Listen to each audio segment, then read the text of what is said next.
Assalamualaikum Mas Menteri, apa kabar? Salam baik, apa kabar Mas Nino? Alhamdulillah sehat. Terima kasih Mas Menteri sudah meluangkan waktu untuk bincang-bincang tentang rancangan Undang-Undang Sistem Pendidikan Nasional atau RUU Sisdiknas. Seperti kita ketahui, pemerintah melalui Menteri Hukum dan HAM sudah menyampaikan usulan resmi pemerintah untuk memasukkan rancangan undang-undang ini menjadi bagian dari prolegnas prioritas kepada DPR. Nah, beberapa minggu terakhir banyak tanggapan dari masyarakat, masukan baik pro maupun kontra yang ini semua menunjukkan kepedulian yang sangat tinggi dari masyarakat tentang pendidikan kita. Betul. Salah satu yang paling hangat diperbincangkan adalah soal kesejahteraan guru nih, Mas Menteri. Nah, ini boleh nggak minta penjelasan Mas Menteri tentang mengapa kita perlu mengubah skema tunjangan yang sekarang sudah diatur di Undang-Undang Guru dan Dosen ini. Betul. Makasih Mas Tino. Sebenarnya RUU Sisdiknas ini adalah punya potensi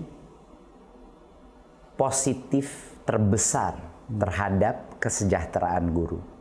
Itu adalah satu hal yang sebenarnya yang telah kami di Kemendikbudristek telah memperjuangkan selama 1-2 tahun terakhir adalah mencari jalan. Bagaimana caranya kita bisa meningkatkan kesejahteraan guru dan bagaimana caranya kita bisa tidak mengecewakan guru yang sudah bertahun-tahun ini, berpuluh-puluh tahun menunggu tunjangan mereka tetapi masih mengantre dan tidak mendapatkannya. Jadi sebenarnya RUU Sisdiknas ini adalah kabar gembira bagi semua guru.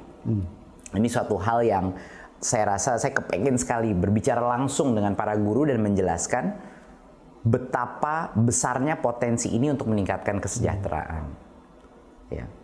Kalau RUU Sisdiknas ini terjadi, ada beberapa hal yang akan bisa tercapai.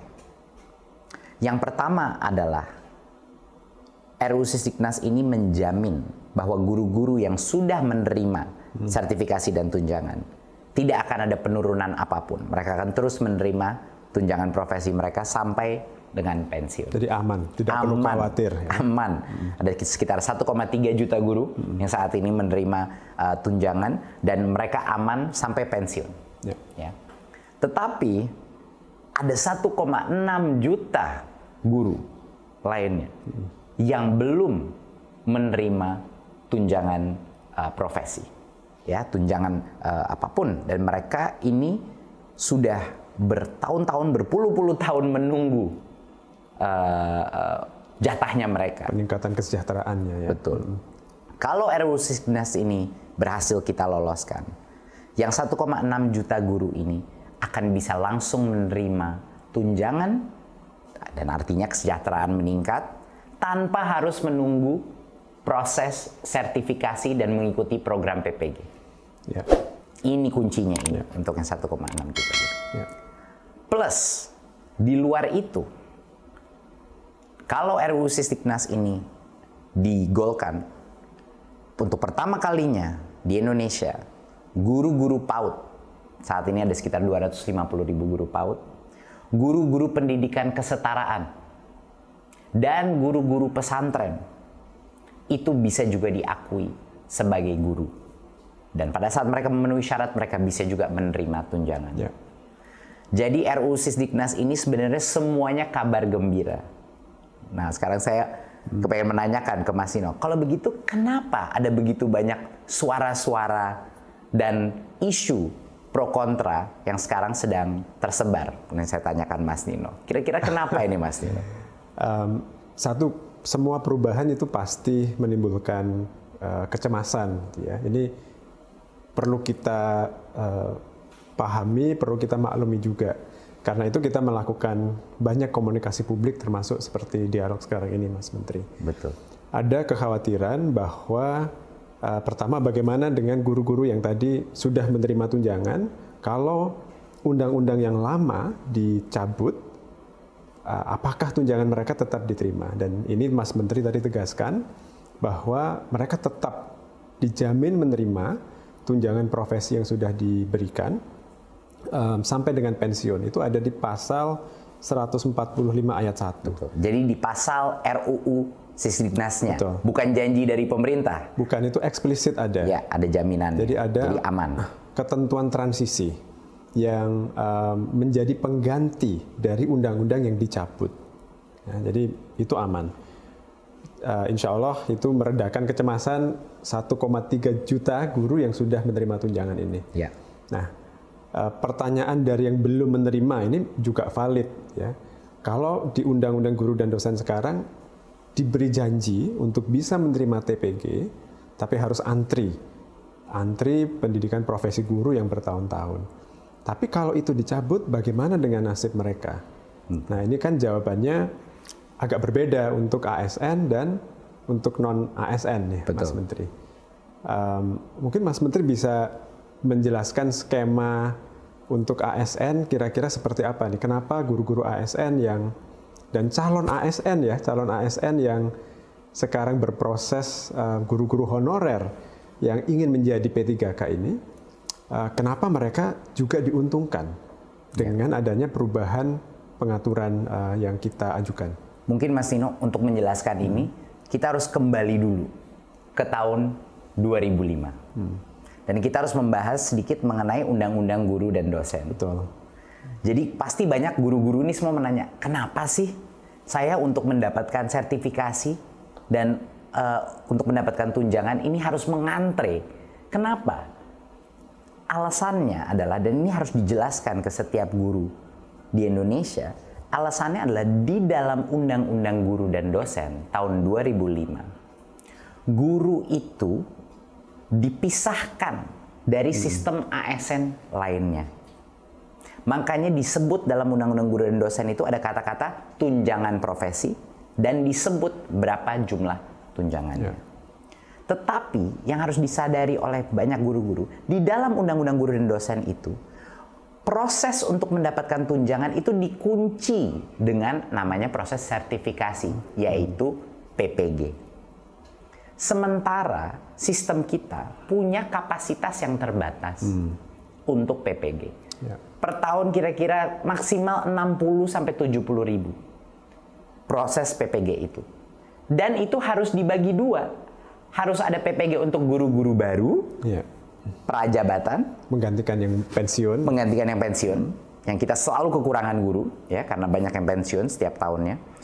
Plus harus dibagi sama PPG dalam jabatan, yaitu yang kita bahas hari ini. Guru-guru 1,6 juta guru ini yang masih belum, yang ngantre menunggu sertifikasi dan PPG. Jadi bayangkan, itu peraturan Mas Nino keluar di tahun 2005.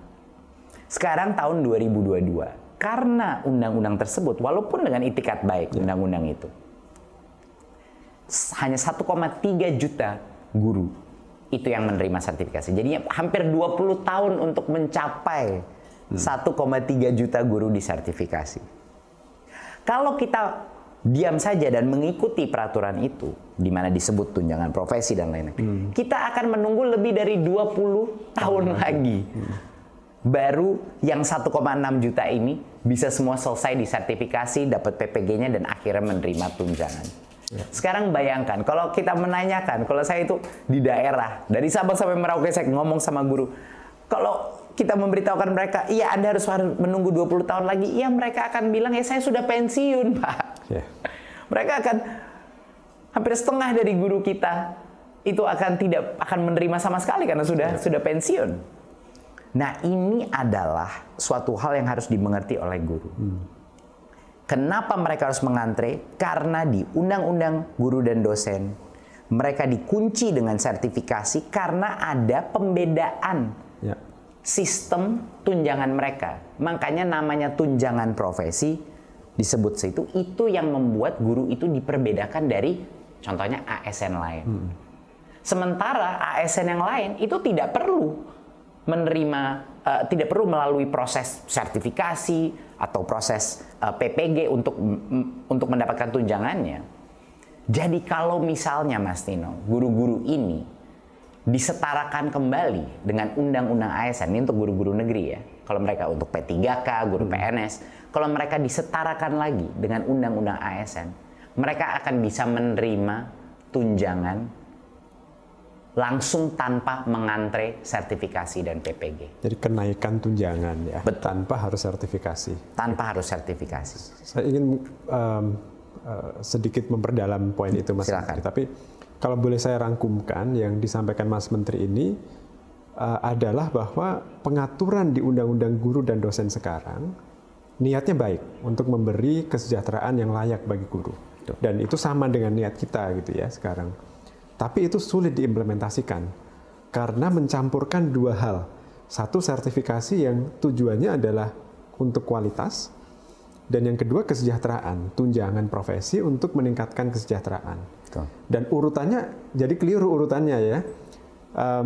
Kalau di Undang-Undang Guru dan Dosen sekarang, sertifikasi dulu, kualitas dulu, baru boleh mendapatkan kenaikan tunjangan, kenaikan kesejahteraan. Padahal seharusnya ya, kalau orang bekerja menjalankan tugas sebagai guru, otomatis dia seharusnya mendapatkan penghasilan yang layak. Dan itu adalah kenapa kita pagi siang malam berjuang untuk RUU Sisdiknas ini. Karena menurut kami di Kemendikbudristek, kalau orang itu bekerja sebagai guru, dia harus mendapatkan tunjangan. Ya. Kenapa harus dia menunggu antrean sertifikasi lagi untuk mendapatkannya? Tetapi situasinya, kenapa ini ada polemik di masyarakat? Karena ada berbagai pihak yang sekarang mempertanyakan, melihatnya hanya sangat dari permukaan saja. Mereka melihat kata tunjangan profesi itu dikeluarkan dari undang-undang. Seolah-olah kita ingin menarik tunjangan, padahal kebalikannya, Mas Nino. Kata tunjangan profesi itulah alasan kenapa 1,6 juta guru itu sekarang tidak menerima tunjangannya dan harus mengantre. Jadi disandra oleh pengaturan yang mengikat mereka harus sertifikasi dulu baru menerima penghasilan yang layak. Nah, kalau pertanyaan kritisnya begini, Mas Menteri, kenapa tidak ya Kemdikbud mempermudah saja proses sertifikasinya? Berikan saja sertifikasi bagi semua guru yang 1,6 juta tadi. Ya, tidak bisa. Kenapa? Karena sertifikasi itu adalah, analoginya adalah SIM. Ya kan Mas Nino? Seperti surat izin mengemudi. Untuk bisa menjadi guru, harus tentunya ada izin bahwa guru ini kualifikasinya tepat. Jadi kita harus melindungi konsep sertifikasi untuk guru-guru baru sebelum mereka diberikan izin untuk bekerja sebagai guru, baik di swasta maupun di negeri. Ini harus ada proses kualifikasi siapa yang boleh menjadi guru. Gitu. Selama ini di Undang-Undang Guru dan Dosen ini kan digabung proses sertifikasi dan tunjangan. Kita ingin memecahkannya sehingga yang sudah menjadi guru ya udah kita putihkan mereka. Mereka kita bisa berikan tunjangan tanpa mereka harus mengikuti proses sertifikasi. Dan benefitnya adalah sertifikasi masih terjaga. Untuk guru-guru baru kita memastikan guru-guru baru yang akan menjadi regenerasi proses transformasi ini kualitasnya baik.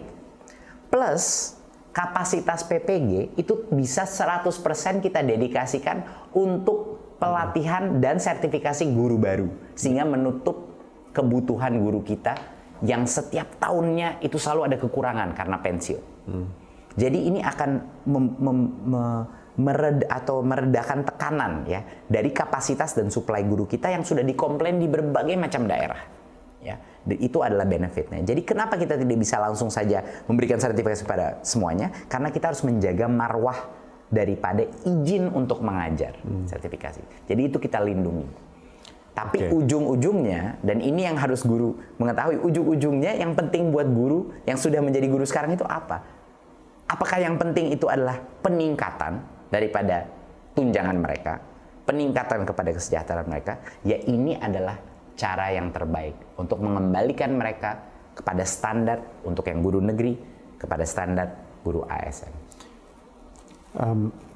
Tentang konsep tunjangan profesi tadi, guru ASN itu kalau mereka dikecualikan, mereka tidak bisa menerima tunjangan yang diatur di Undang-Undang ASN. Betul. Itu ya.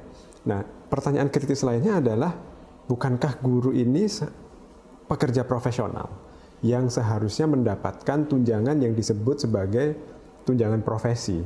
Nah, jawaban terhadap ini kan sebenarnya menurut Undang-Undang ASN, tiap jabatan itu memiliki tunjangan khusus gitu ya, yang disebut sebagai tunjangan jabatan fungsional. Ya.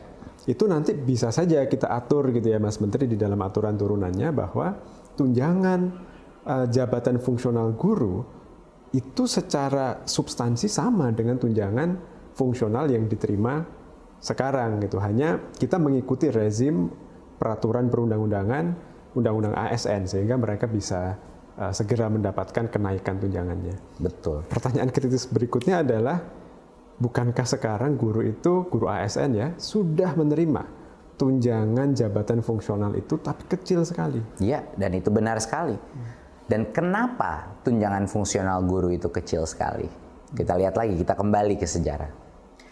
Kalau kita melihat posisi-posisi ASN lainnya, Mas Nino, itu tunjangan fungsional mereka itu terus meningkat, ya kan? Selalu ada penyesuaian meningkat. Tapi tunjangan fungsional guru itu jauh lebih rendah karena di tahun 2005 waktu Undang-Undang Guru dan Dosen itu keluar, timbullah ini konsep tunjangan profesi baru dengan 1 kali gaji. Karena ada pemisahan track guru untuk tunjangan, tidak ada insentif untuk pemerintah meningkatkan tunjangan fungsionalnya. Jadi ketinggalan tunjangan fungsional guru. Jadi tetap dibuat kecil ya, karena dianggap sudah ada pengaturan yang tersendiri. Betul. Jadi kenapa tidak naik ya? Karena mereka melihat Undang-Undang Guru dan Dosen kan sudah ada tunjangan profesi namanya. Ya. Nah, inilah makanya guru-guru harus mengerti bahwa yang namanya tunjangan profesi ini dengan penyebutan dalam itulah yang menghasilkan komplikasi daripada sistem ini.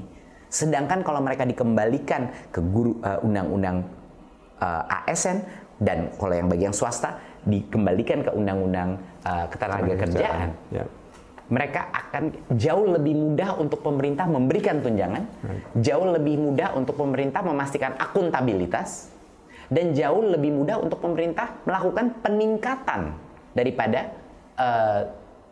tunjangan fungsional daripada guru. Karena itu tinggal kita merubah peraturan pemerintah. Peraturan presiden. Peraturan presiden. Dan itu jauh lebih mudah. Jadi itu kira-kira secara teknis ya. Nah makanya, tapi di lapangan Mas Nino, ada yang bilang tunjangan profesi hilang, itu mudah sekali gitu menyerangnya. Gitu, bahwa tunjangan profesi sudah hilang, jumlah tunjangan iya, kok kita disamakan dengan ASN lain. Untuk itu saya tuh ingin sekali berbicara pada guru. Ujung-ujungnya Bapak Ibu guru, yang penting itu apa sih? Kesejahteraan Anda naik kan? Itu yang paling penting. Kita jangan berbicara terlalu panjang mengenai kritik-kritik yang hanya di permukaan saja, yang bisa mungkin men-trigger atau memancing emosi, karena gampang sekali dipeluntir. Ujung-ujungnya guru harus tahu masalah sekarang ada di dalam Undang-Undang Guru dan Dosen karena ada sebutan tunjangan terpisah, tunjangan profesi itu. Itulah kenapa itu harus kita keluarkan sehingga kita bisa memberikan uang dan tunjangan kepada guru sekarang, Mas Nino. Guru itu butuh uang sekarang, bukan dalam 20 tahun. Nah, itu yang mau kita lakukan. Betul, betul. Nah, Mas Menteri kan tadi menyebut guru swasta. Ya. Yang tadi kita bicarakan itu pengaturan untuk guru-guru ASN. Betul. Yaitu PNS dan P3K. Jadi semua ini yang baru mau diangkat jadi P3K, yang udah 300.000 diangkat dan akan ada ratusan ribu lainnya, ini juga masuk dalam kategori itu kan. Betul. Yang ASN, betul. Silakan. Kalau yang swasta gimana Mas Nino? Nah, kalau yang swasta ini pengaturannya agak berbeda. Kalau guru ASN, P3K maupun PNS itu akan diatur di bawah rezim undang-undang ASN. Kalau swasta tentunya mengikuti undang-undang yang berlaku untuk mereka, yaitu Undang-Undang Ketenagakerjaan dan peraturan-peraturan turunannya. Tapi pada prinsipnya, di peraturan pemerintah tentang pengupahan, itu menyebutkan bahwa setiap orang yang melakukan pekerjaan yang sama, itu berhak mendapatkan penghasilan yang sama juga. Artinya, guru swasta itu juga seharusnya mendapatkan penghasilan yang setara dengan guru-guru yang statusnya ASN, berada di sekolah negeri. Betul. Nah, sekarang pertanyaannya, kehadiran negara bagaimana Mas Menteri untuk membantu sekolah-sekolah swasta ini supaya mereka bisa memberikan penghasilan yang layak setara dengan guru-guru ASN tadi? Betul. Benar sekali Mas Dino. Jadi poin pertama yang sangat penting adalah kalau ASN tadi kembali kepada undang-undang ASN. Kalau swasta kembali kepada undang-undang ketenagakerjaan. Dan ini akan menguatkan kapabilitas pemerintah untuk bisa mendorong sekolah-sekolah swasta untuk memberikan gaji atau upah yang jauh lebih layak kepada guru-guru swasta. Karena kita bisa mendorong lewat dua hal. Yang pertama, kita bisa memberikan dana bantuan operasional sekolah yang lebih tinggi untuk menutupi mandat bahwa guru-guru itu dibayar sesuai atau setara dengan guru-guru PNS atau guru-guru ASN. Itu yang pertama. Jadi rencana pemerintah adalah setelah RUU ini keluar adalah untuk meningkatkan dana bantuan operasional sekolah swasta untuk memenuhi kebutuhan kelayakan upah guru-guru swasta. Itu adalah yang pertama. Jadi pemerintah akan hadir dengan memberikan anggaran tambahan kepada yayasan-yayasan, kepada sekolah-sekolah swasta untuk memberikannya. Kedua, bagi sekolah-sekolah swasta yang tidak menggunakan uang itu misalnya untuk memastikan bahwa gurunya dibayar di atas UMR dan lain-lain, dan kita melihat, saya udah banyak sekali sekolah, saya lihat yang guru-gurunya bahkan di bawah UMR Mas Dino, dan ini suatu hal yang tidak bisa terus terjadi. Ini memberikan kita, karena sudah menyambung dengan Undang-Undang Ketenagakerjaan, memberikan pemerintah kapabilitas untuk mendorong sanksi-sanksi dan untuk mengatur peraturan dana bantuan operasional sekolah itu, karena itu ada di bawah kontrol kita, untuk memastikan bahwa yang diprioritaskan dulu adalah upah yang layak bagi guru-guru swasta. Jadi dua mekanisme itu adalah benefit ya daripada perubahan di RUU Sisdiknas ini. Jadi melalui peningkatan subsidi kita, BOS, bantuan operasional sekolah, yang itu di bawah kontrolnya Kemendikbudristek. Jadi kita bisa memandatkan, mengharuskan sekolah swasta untuk memprioritaskan penggunaan dana BOS ini bagi penghasilan gurunya, kesejahteraan gurunya. Dan kalau itu tidak terjadi, ada berbagai macam sanksi yang bisa kita lakukan, termasuk penahanan dana BOS tersebut. Kalau misalnya yayasan itu tidak membayar upah yang layak, gitu.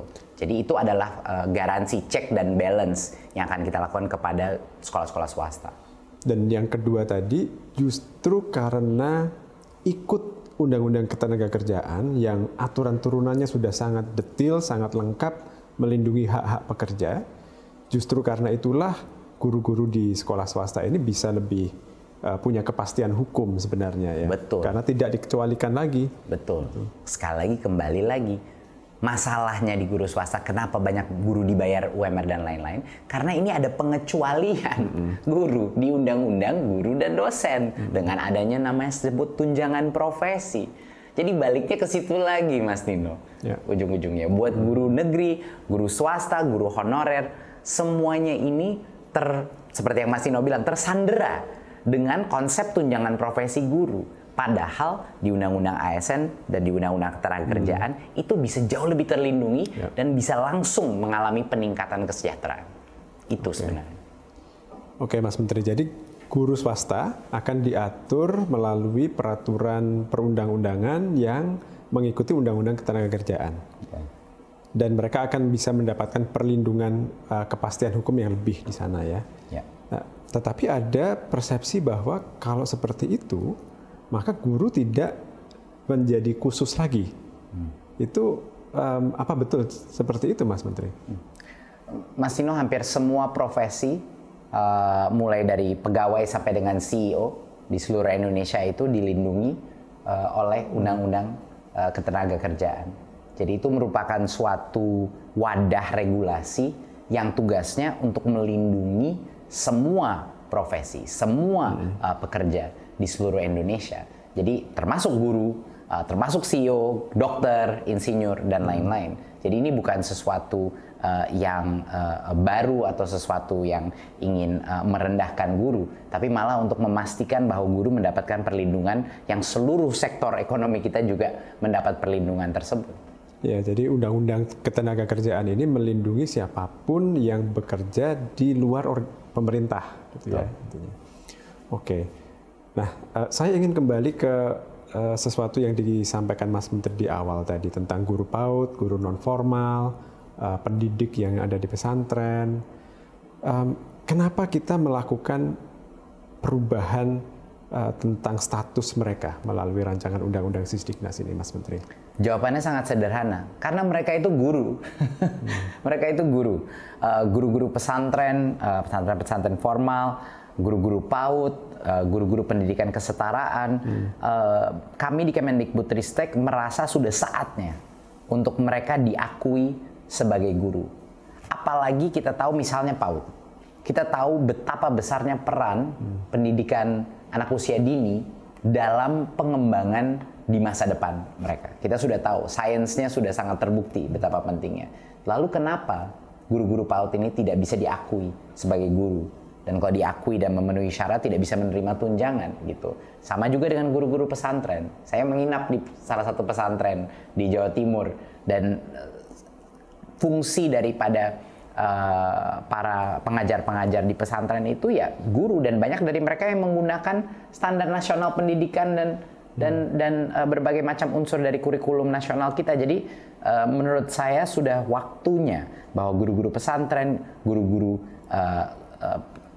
sekolah kesetaraan dan guru-guru PAUD itu diakui sebagai guru. Jadi sangat penting menurut saya bagi kelompok-kelompok ini untuk menyuarakan dukungannya terhadap RUU Sisdiknas ini agar masyarakat juga bisa mengerti kenapa mereka harus dan patut diberikan hak dan kesejahteraan yang sama dengan guru-guru lain. Itu bagi kami sangat penting bahwa ini tersebar berita bahwa kelompok-kelompok yang saat ini belum diakui sebagai guru akan bisa akhirnya mendapat kesetaraan sebagai guru. Jadi jangankan tunjangan, pengakuan bahwa mereka adalah guru pun selama ini tidak ada di Undang-Undang Sisdiknas yang berlaku maupun Undang-Undang Guru dan Dosen. Betul. Untuk PAUD bahkan ini mungkin belum banyak yang tahu, PAUD itu tidak diakui sebagai jenjang pendidikan. Betul. Di Sisdiknas yang sekarang berlaku. Jadi betul, rancangan Undang-Undang Sisdiknas yang kita ajukan ini ingin membuat tata kelola yang jauh lebih inklusif dan jauh lebih adil bagi semua yang menjalankan peran sebagai guru ya. Betul. Jadi ini adalah RUU dengan aspirasi inklusi yang sangat besar. Jadi benar-benar arah dan spirit daripada RUU ini adalah inklusi. Ayo kita sama-sama gotong royong, kita libatkan yang tadinya dikeluarkan dari sistem kembali masuk ke dalam sistem. Baik. Mungkin menjelang akhir saya ingin menanyakan tentang kepastian nih Mas Menteri. Semua yang kita sampaikan tadi itu tergantung pada peraturan turunan dari rancangan Undang-Undang Sisdiknas ini. Nah, apa jaminannya bahwa setelah RUU ini disahkan, peraturan turunannya akan mencerminkan apa yang kita cita-citakan melalui rancangan Undang-Undang Sisdiknas ini? Betul. Mungkin untuk menjawab itu saya menanyakan pertanyaan dulu. Apa jaminannya waktu Undang-Undang Guru dan Dosen di tahun 2005 memberikan tunjangan profesi? Ya. Apa jaminan yang telah terjadi? 20 tahun itu guru-guru menunggu dan hanya sebagian yang sudah menerima. Jadi undang-undang yang saat ini sudah ada itu pun ternyata tidak menjamin. Karena tidak bisa diimplementasikan ternyata. Betul, ya. Betul. Nah, itulah alasan kenapa pemerintah sekarang mengambil posisi dan sedang menyiapkan berbagai macam peraturan turunan yang kami siapkan untuk tahun ini dan tahun depan. 2023. Inilah kenapa ada urgensi bahwa masyarakat terutama guru harus bersuara untuk mendukung RUU Sisdiknas ini. Agar di tahun 2023 semua peraturan turunannya sudah bisa siap selama kita masih berada di sini di tahun 2023. Ini adalah poin yang menurut saya sangat penting. Dan bagi mungkin pihak-pihak yang masih tidak punya kepercayaan kepada pemerintah dalam aspek kesejahteraan guru, saya mudah sekali menjawabnya. Track record kita selama ini, Mas Nino, di Kemendikbudristek adalah keterpihakan yang sangat jelas kepada guru. Dan ada jutaan guru yang sudah merasakan keterpihakan Kemendikbudristek terhadap guru. Saya kasih contoh. Bantuan subsidi upah di masa COVID, itu kita yang perjuangkan. Pulsa bagi guru-guru dan murid-murid pada saat itu kita yang perjuangkan. Kita merubah mekanisme dana BOS untuk memberikan fleksibilitas terbesar untuk kepala sekolah bisa menggunakan dana BOS untuk membayar guru honorer. Dan selama berpuluh-puluh tahun baru sekarang ada titik terang untuk para guru honorer. Dan 300.000 guru honorer sudah menjadi P3K dan ratusan ribu lainnya akan menjadi P3K dan ASN. Dan grup-grup ini P3K pun yang akan menerima benefit daripada tunjangan fungsional yang bisa langsung diberikan kepada mereka daripada menunggu antrean lagi untuk sertifikasi. Jadi poin saya adalah saya dengar banyak suara-suara di luar situ yang selalu mencurigakan terhadap pemerintah saat ini. Tapi saya tidak perlu menyebut janji-janji ke depan. Lihat saja track record kita ke belakang. Betapa besarnya perjuangan kita untuk kesejahteraan guru. Dan kenapa kita mau merombak ini RUU Sisdiknas adalah untuk ini. Kenapa kita siap merepotkan diri, berjuang di parlemen, berjuang di Kementerian Keuangan, berjuang di Kemenpan RB untuk melakukan ini. Perjuangan ini adalah terutama untuk memastikan sistem ke depan memprioritaskan kesejahteraan guru. Jadi itulah yang bisa saya sebut kita ingin masyarakat dan terutama guru-guru untuk percaya dengan kita dan di tahun 2023 peraturan turunannya akan mencerminkan semua dan mencerminkan semua visi dan aspirasi tersebut. Dan saya yakin di tahun 2003 pada saat peraturan turunannya keluar dan RUU ini sudah digolkan, guru-guru akan tenang, guru-guru akan benar-benar merasa jauh lebih aman dari sisi kesejahteraan. Itu harapan besar saya. Jadi ada urgensi kenapa kita perlu membahas rancangan undang-undang ini bersama dengan DPR nantinya, Mas Menteri ya. Betul. Mungkin yang perlu kita tekankan juga adalah bahwa kita menjalankan semua prosedur dalam penyusunan undang-undang. Jadi kita mengikuti peraturan perundangan tentang pembentukan undang-undang dengan setia. Mulai dari tahap perencanaan dan sampai nanti kita membahas dengan DPR. Pelibatan publik juga sudah kita lakukan. Kita punya website yang memungkinkan masyarakat mengakses semua naskah akademik maupun naskah undang-undangnya secara lengkap dan juga memberikan umpan balik pertanyaan, masukan, pasal per pasal di sana. Jadi insya Allah kita terbuka melakukan proses ini. Kita tidak ada yang ditutup-tutupi. Ini semuanya terbuka dan kita justru ingin masyarakat berpartisipasi secara bermakna dalam proses penyusunan ini, Mas Menteri ya. Betul. Dan mungkin dari saya ingin memastikan bahwa harapan besar saya adalah guru-guru tidak terpancing dengan berbagai macam tuduhan yang tidak berbasis logika dan fakta dari apa yang kita inginkan. Ya. Jadi sekarang kita untuk mereview ya Mas Nino, kita sudah menjawab tadi kenapa tunjangan profesi dan jumlah tunjangan harus dikeluarkan. Karena itulah alasan guru-guru sekarang tidak bisa menerima tunjangan. Kita sudah menjawab yang sudah dapat tunjangan bagaimana? Apakah mereka akan dirugikan? Tidak. Di undang-undangnya dijamin mereka akan terus mendapatkan sampai mereka pensiun. Ya kan? Ketiga, bagi guru-guru swasta, kita memastikan bahwa kita akan meningkatkan bantuan operasional sekolah pada mereka dan juga akan menggencarkan peraturan undang-undang ketenagakerjaan untuk memastikan mereka tidak dibayar di bawah UMR, ya, mendapat tunjangan yang layak. Jadi sudah aman.